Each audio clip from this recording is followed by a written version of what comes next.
Вітаю, сябры! Нашае грамадства перажывае чарговы перыяд палітызацыі і пратэснай актыўнасці. Людзі праяўляюць салідарнасць, выходзяць на вуліцы і часам нават уступаюць у прамую канфрантацыю з супрацоўнікамі карных служб. Аднак па цэлым шэрагу прычын грамадзянская супольнасць дагэтуль не навучылася перадаваць досвед вулічнага супраціву з пакалення ў пакаленне. І ў выніку людзі, якія толькі пачалі свой пратэсны шлях, наступаюць на адныя і тыя ж граблі. У гэтым відэа я паспрабую суміраваць досвед негвалтоўных пратэсных акцый і правілаў асабістай бяспекі для пратэстоўцаў. Адразу скажу, што прадказаць усе варыянты развіцця падзей і даць парады на ўсе выпадкі жыцця я не магу, бо сітуацыя можа развівацца ў розных напрамках. Да канца невядома, якую форму пратэста абяруць людзі і якую форму падаўлення пратэста абяруць улады. Таму тут я буду разглядаць самы банальны сцэнар. Масавая, бестэрміновая пратэсная акцыя ў цэнтры гораду, час якой вядомы загадзя. У гэтай інструкцыі я не буду разглядаць радыкальныя метады барацьбы з сілавікамі, як прарываць міліцэйскія кардоны, як паліць міліцэйскую тэхніку і гэтак далей. Не таму, што лічу гэта неправільным, а таму, што лічу, што нашаму грамадству трэба найперш навучыцца базавым пратэсным тактыкам і правілам асабістай бяспецы. Навошта размаўляць пра кактэйлі Молатава, калі большасць людзей, патрапіўшы ў РУС, дагэтуль пакорна падпісвае адміністрацыйныя пратаколы аб правапарушэннях. Аднак усё ж такі абавязкова загляніце ў апісанне. Там шмат чаго цікавага. Раздзелім наш інструктаж на 3 часткі. Перад акцыяй, на акцыі, пасля акцыі. Вам трэба ўсвядоміць наступствы і маральна падрыхтавацца да затрымання. Знайдзіце кантактную асобу, якая ў выпадку вашага затрымання паведаміць праваабаронцам, будзе абзваніваць РУСы і будзе насіць вам перадачы на Акрэсціна. Падчас акцыі 6 траўня, арганізаваных краінай для жыцця, імёны і прозвішчы некаторых затрыманых былі невядомыя яшчэ некалькі дзён, то бок іх маглі там біць, катаваць, рабіць з імі ўсё што заўгодна. І аб гэтым бы нават ніхто не даведаўся. Падрабязней аб тым, як падрыхтавацца да затрымання, я напісаў у памятцы беларусу, якую вы таксама знойдзеце ў апісанні. Вазьміце з сабой рэчы, якія могуць спатрэбіцца на выпадак доўгай пратэснай акцыі. Гэта цёплая вопратка, вада, пауэрбэнк. Калі вам патрэбныя медыкаменты, вазьміце і іх. Увогуле было б добра мець з сабой аптэчку. Што датычна сродкаў самаабароны, то выбірайце самі, браць іх ці не, сыходзячы з таго, наколькі верагодныя сутыкненні з карнікамі на гэтай акцыі і наколькі вы асабіста гатовыя ў іх удзельнічаць. На выпадак затрымання варта мець з сабой, акрамя вышэйпералічанага, змену бялізны. Абавязкова апраніце маску. Гэтым вы ускладніце карнікам ідэнтыфікацыю вашай асобы. Калі ёсць магчымасць, абавязкова вазьміце мегафон. Ён можа спатрэбіцца, але аб гэтым крыху пазней. Калі вы актывіст вядомы карным органам, то не пазней, чым за тыдзень да акцый вам неабходна зрабіць 3 рэчы. Першае, змяніць месца жыхарства. Як правіла, дастаткова з'ехаць з месца прапіскі. Другое, перастаць карыстацца сваім мабільным тэлефонам і сім-картай. Па іх вас можна вылічыць з дакладнасцю да 2 метраў. Трэцяе, на новым месцы жыхарства абавязкова карыстайце Tor-браузер і VPN для выхаду ў інтэрнэт. Такім чынам, вы ў абсалютнай большасці выпадкаў зможаце пазбегнуць прэвентыўнага затрымання перад акцыяй, якое вельмі часта практыкуецца з актывістамі. Каб бяспечна дайсці да акцыі, лепей за ўсё зарганізавацца ў групу 7-10 чалавек, сустрэцца недзе на адлегласці і арганізавана рушыць на акцыю разам, не расцягваючыся. Ідэальна будзе, калі ўсе пратэстоўцы будуць падзелены на такія групы. Бо супольнасці людзей, якія давяраюць адзін аднаму і пры гэтым гатовыя рызыкаваць, гэта база любой рэвалюцыі. Такія суполкі называюцца афініці-групамі, групамі даверу. Будзе вельмі класна, калі вы ў такой групе прадумаеце ролі, якія выконвае кожны з вас.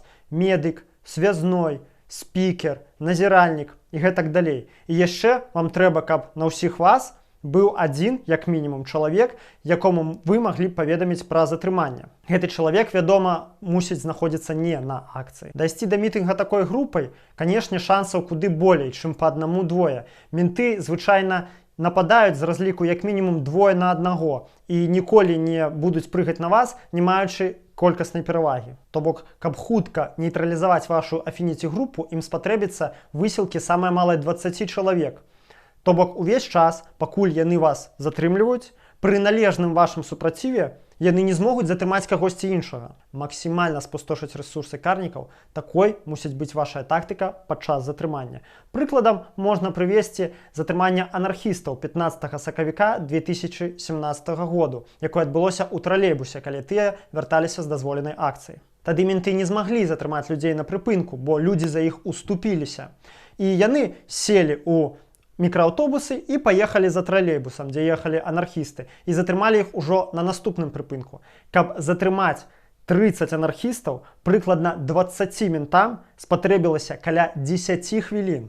Анархісты аказвалі супраціў, трымаліся за поручні ў тралейбусе, трымаліся адзін за аднаго, некаторыя клаліся на зямлю, іх прыходзілася валакчы. Відавочцы кажуць, што напрыканцы гэтага затрымання амапаўцы былі ўжо літаральна без сілаў, бо, канешне, ім фізічна цяжка было рабіць гэта на працягу такога доўгага часу. І самі лагічна пасудзіце, што хутчэй за ўсё ўжо наступнае затрыманне адразу пасля гэтага яны б фізічна не змаглі правесці з-за недахопу сілаў. Што датычна сувязі. Ужо былі прэцэдэнты, калі менты адключалі мабільны інтэрнэт падчас пратэстаў у цэнтры гораду. На такі выпадак абавязкова усталюйце ў сябе на смартфон месенджер Braille. Гэта ананімны месенджер ад стваральнікаў сеткі Tor. Ён працуе праз Bluetooth і інтэрнэт яму не патрэбны. Патрэбна толькі, каб ваш адрасат быў не далей за 100 метраў ад вас. Сам я яго не выпрабоўваў, бо амаль не карыстаюся смартфонам. Аднак мае сябры усталёўвалі, тэсцілі і кажуць, што ўсё працуе. Аднак месенджер Braille не працуе з Android вышэй за 7, таму ёсць альтэрнатывы FireChat і Bridgefy. Спасылкі глядзіце ў апісанні. Калі вы прыйшлі на акцыю, трымайцеся людзей, якім давяраеце. Ужо на самой плошчы, калі людзі сабраліся, ім трэба нешта рабіць. Бяздзеянне азначае, што пратэст хутка выдахнецца. Ёсць 3 асноўныя негвалтоўныя тактыкі, якія можа рабіць вялікі натоўп людзей, які сабраўся разам. Гэта усталяванне намётавага гарадка, заняцце ўрадавых будынкаў і перакрыццё дарог. Незалежна ад таго, якая тактыка будзе абраная, патрэбна, каб нехта зрабіў заклік да гэтых дзеянняў. І тут вам і спатрэбіцца мегафон. Купіць яго можна шмат дзе, толькі загугліце. Кошт ад 36 до 200 рублёў. Трэба разумець, што з вялікай доляй верагоднасці усе вядомыя лідары пратэста будуць затрыманы яшчэ да акцыі. Але ж мы не статак, якому патрэбны пастух. Даставайце мегафон, выказвайцеся самі і давайце выказацца іншым. А яшчэ лепш будзе, калі вашая група яшчэ загадзя да акцыі прадумае, што яна хацела бы рабіць на плошчы. І калі вы, прыйшэчы на плошчу, бачыце, што як такога сцэнара няма, і арганізатараў таксама няма, а людзі прагнуць дзеянняў, заклікайце людзей да дзеянняў. Толькі рабіць гэта трэба адказна і усведамляючы наступствы. Такім чынам, як бачыце, я заклікаю вас ствараць аўтаномныя афініці-групы яшчэ да пачатку пратэстаў. Збірайцеся разам, трэніруйцеся, вучыцеся і думайце, што вы хацелі б рабіць падчас пратэстаў з вамі. У выпадку разгона акцыі сілавікамі тут галоўнае адно. Не давайце затрымліваць сябе і тых, хто побач з вамі. Станавіцеся ў сцэпку, вырывайцеся і вырывайце другіх.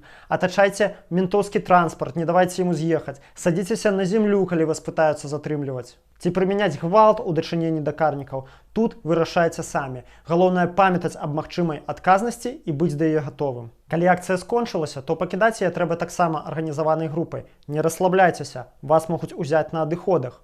Калі вы, сыходзячы з акцыі, бачыце, што кагосьці побач вінцяць, абавязкова упісвайцеся. Сыходзячы, праверце, ці няма за вамі сачэння.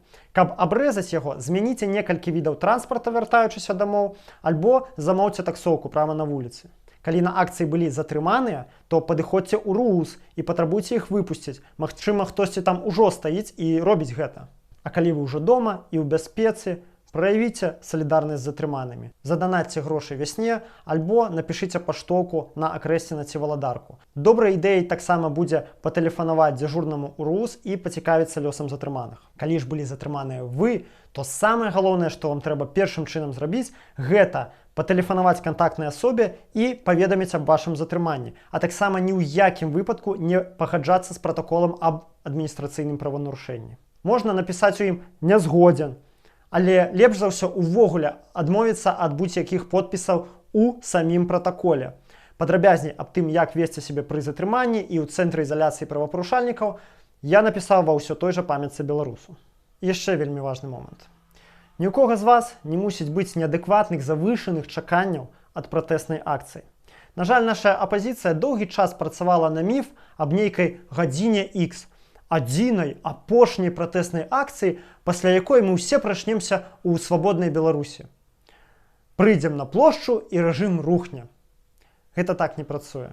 Ні адна рэвалюцыя ў апошнія гады не рабілася за адзін дзень. Нават румынская рэвалюцыя, якую часта ставяць у прыклад, і якая абрынула рэжым Чаўшэску максімальна хутка, цягнулася 9 дзён. І ні апазіцыя, ні самы прасунуты палітолаг, ні я не скажам вам, як, калі і ў якой форме будзе скінуты рэжым Лукашэнкі. Больш за тое, ягонае зрынанне яшчэ абсалютна не азначае аўтаматычна свабоды і дабрабыту для ўсіх, бо сацыяльныя інстытуты, якія ён пабудаваў, і тысячы дармаедаў як былі, так і застануцца на сваіх месцах. І калі нават пратэсная акцыя будзе не такой колькаснай, як вы ад яе чакаеце, ці будзе разагнаная, не трэба закрывацца ў сваёй ракушцы, з'язджаць ці адчайвацца і апускаць рукі. Улада толькі гэтага ад нас і чакае. Прэзідэнты прыходзяць і сыходзяць, а краіна ў нас адна, і мы мусім быць яе гаспадарамі. Таму падтрымлівайце блогераў і актывістаў. Не ўскладайце усе свае надзеі і спадзяванні на адзін дзень, пасля якога ўсё зменіцца. Куды лепей 10 год пасільнага, пакрокавага ўдзелу ў палітычным жыцці, чым адна пратэсная акцыя, дубінкі, суткі, а потым поўнае расчараванне і эміграцыя. Як, на жаль, ужо неаднаразова было ў найноўшай гісторыі Беларусі. Будзьце цярпялівымі і смелымі. Раней ці пазней свет заўсёды перамагае цемру. У нас усё атрымаецца. З вами быў Мікола Дзідоў. Усім добра і крытычнага мыслення.